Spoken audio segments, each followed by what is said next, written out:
We are back, and I am thrilled to have with us our next guest, a lovely and extremely elegant woman. I'm really honored to be in her presence. She is an SFA Trendspotter, but she is so much more than that. She heads up, it seems like you head your own, is it a consultation? No, I have a contract food science and research firm called Corvus Blue. No wonder we have you on the show. You know your stuff. This is Kantha Shelke. Kantha Shelke. Kantha Shelke. And we are so pleased to have you on the show. You're clearly an expert on all things food science, and the food industry. So let's get into it. Let's talk trends. We were chatting a little bit earlier about what you're noticing. I really want you to share what you shared with me with the viewers. What are you seeing here at the show that is piquing your interest? So when I attend the show, I'm attending as a scientist, food scientist, as a nutritionist, and as one who's also looking at it from a safety point of view, because I do a lot of work in regulations and in litigations. I'm always looking for that little slip or anything that could trip people up. But most of all, I see ingredients. You know, like that little kid who saw dead bodies? I see ingredients. I really do. I do. When I see a food, I look at the ingredient, what it does, its history, where it came from, what it can do, and most of all, its functionality and its ability to delight people. Because when you're at the fancy food show, you're looking for specialty foods. Here, people have come from all over the world to look for something that's unique.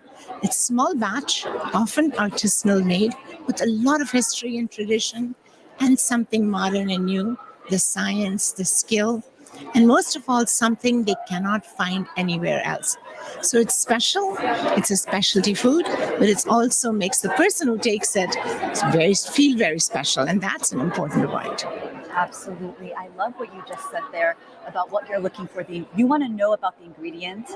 You want to really investigate. Like it makes me think of transparency. That's something that people want now. It's so timely, the things that you're looking out for. So tell me, what specifically, you were mentioning ginger, right? You're really interested that you're seeing that pop up. Tell us more about what you're seeing specifically. Susan, you're spot on. It's not just transparency, it's also education. People are becoming very aware of what's good for them. They know about ginger, turmeric, cocoa, chocolate, tea, coffee, and they also know how it is made matters. So they're looking for plant-based, they're looking for fermentation, they're looking at mushrooms, because they know that even a little bit every day can do their body and their soul a lot of good. And that's what we're seeing today. So we're seeing an array of products. We're also seeing the good old cheese that people used to, this is known for cheese and snacks, right? Cheese has come a long way. There's plant-based, there's uniquely made cheese, small batch cheese from different parts of the world that we never even knew about. And that is absolutely worth the trip. So it's for me, it's an annual pilgrimage. Now I do it twice a year, here and to Las Vegas, because I know I will see things here that I will then order, because I send food as gifts. And my recipients, young and old, friends and family, students graduating and elsewhere, anybody I want to say thank you to, they know they're going to get something special because I saw it here.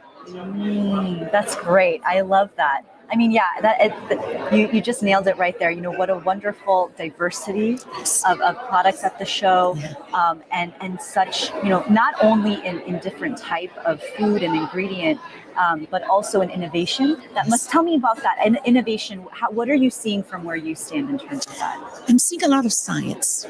So it's not just people knowing about ingredients, but the exhibitors are also able to talk about ingredients. So we've got in the incubator village just behind us. In fact, there was a young lady who stopped me just as I was coming up saying, here is an energy gel or an energy little shot just for women. Because women don't like eating the stuff that guys like to eat for performance. So she's made this with a taste and with a selection of ingredients and a lot of science to make sure it delivers. That's what we're saying. So you see products out here, alternates to coffee and tea. You see ready-made, because everybody wants a really good food, but they don't have the time to prepare it. A lot of this can be made at home. Who has the time? And who has the skill? So what they've done is made everything in a portable, convenient, affordable format. That's what makes specialty food shows such a great place to be, because you don't see this anywhere else. You really don't see this anywhere else. You know, that product you just mentioned does sound very interesting. The energy gels for women. It's very true. Identifying a problem and then trying to solve it. So men and women, they're very different in taste, and women they don't. I know, I see those guys with the I'm like, what is that? I wouldn't want to eat that. So that's what I'm seeing too, and what I'm hearing as well. It's like products, they solve a certain problem. And would you say that in this landscape economy, if you will, of goods, do you think, Kantha, in your opinion, that is almost like a mandatory criteria for a product these days for it to have a chance to be successful, that it has to solve a problem? It can't just be like, it tastes good and it's another choice. Like, it has to really address an issue that will solve something in the consumer's life. So spot on, Susan. You are. It's the ticket. It's sort of the entry card. You must be solving something or do something. For the first time, I'm seeing children's foods, because people don't only want good food for themselves, and just some cheese crackers for their kids. They want well-made crackers, well-made foods that they know their kids will like. But what they're also creating is what's called a value customer.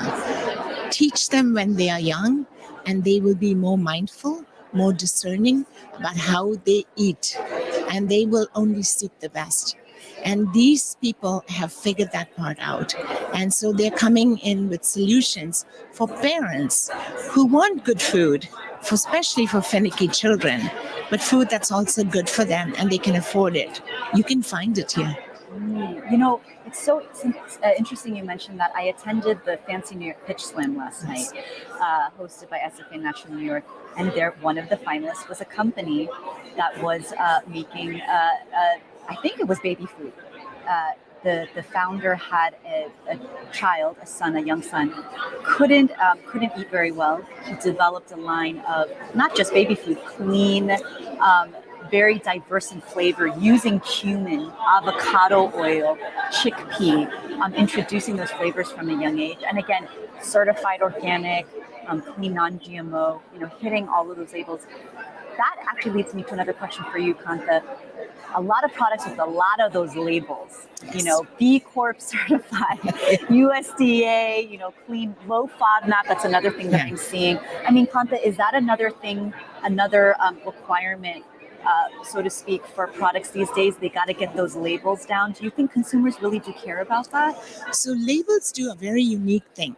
They act like beacons to attract customers.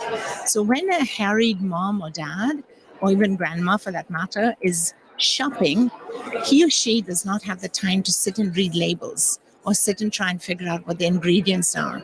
But those front of pack little labels, little icons, very quickly tell them what they are looking for and what is good for their child.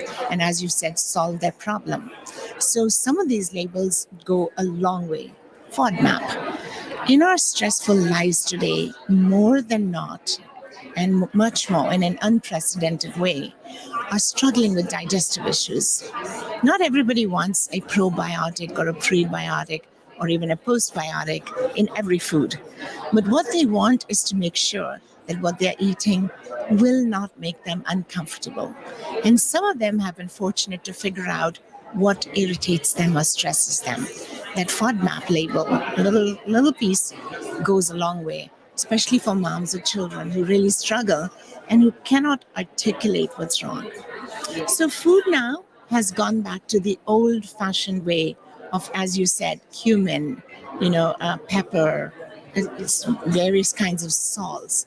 Even the types of ingredients and condiments that are used not only to flavor them, but to assure them that they will also feel good after they've eaten it. And that's an important thing. I love what you brought up, flavors. Flavors getting more diverse. Is that something that you're seeing an uptick of at the show this year, or this year in general? Flavors, condiments, talk to us about that kind of area right there. So we all like food, but we like our food to be varied. Humans are the only animals that want variety in their food. Think about it. Every other creature eats the same thing day in, day out, and cannot manage to change the flavor. Maybe because it's riper or more putrefied, but not humans. Humans want a different, a variety at the same meal. So we have cultures that have 18 different things on the same plate.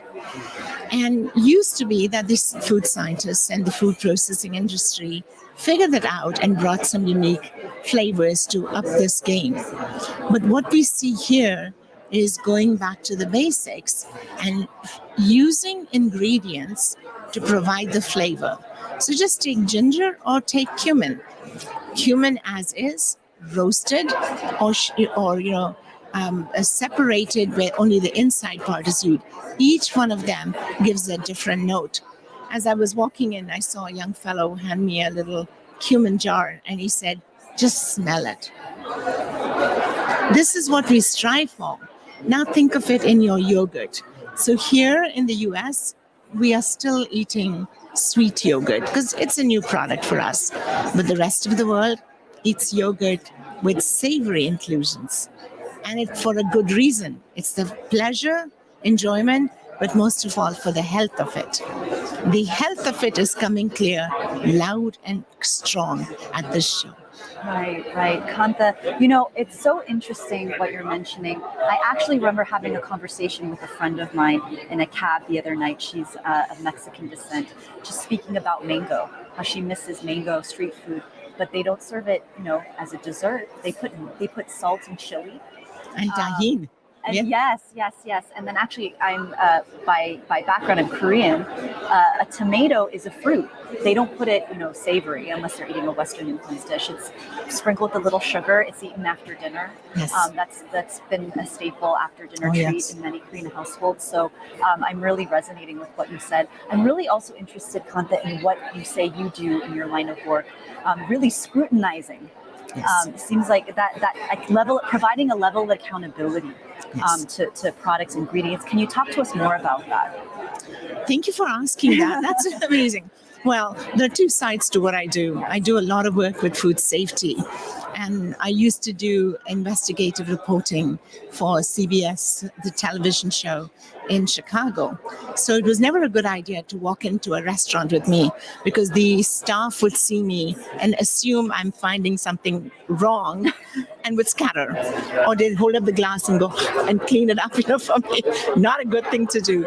But otherwise, yes, I look at food and I look at the science behind it. And I look at how do we help our industry, whether they are making mainstream food products or these upcycled or special artisanal products that are looking at ingredients from very unique places. How do we make sure that they are good for you, good for the planet, and also really fun to eat? So that's an important point. So as a food scientist, I'm here looking for products that I would like, that my community, my friends, my family would like, and also looking for products that will actually grow up to become a much better, a staple in somebody's kitchen or in the retail store. So to see, this is like a nursery for me. I'm coming to spot out the little plants to see which one will grow in my backyard and which one will provide fruit and shade to the rest of the world. Fascinating. I love it, Kantha. Unfortunately, we're running out of time. But final question, what is a product or product category that you are all over right now? I know you were mentioning ginger earlier. Is that a flavor you're into, or is there something else in particular that you're really loving? Tell us. Mushrooms. Huge presence right now. Huge presence. And they're bringing it in from different parts of the world, and they're learning how to use it, and they're learning how to talk about it. So it's not just here's a mushroom crisp, but here's a mushroom crisp that is perfect at 2:30 in the afternoon, so you don't need an energy drink. So it tells you what to do. Here's a mushroom perfect to calm you down and de-stress you.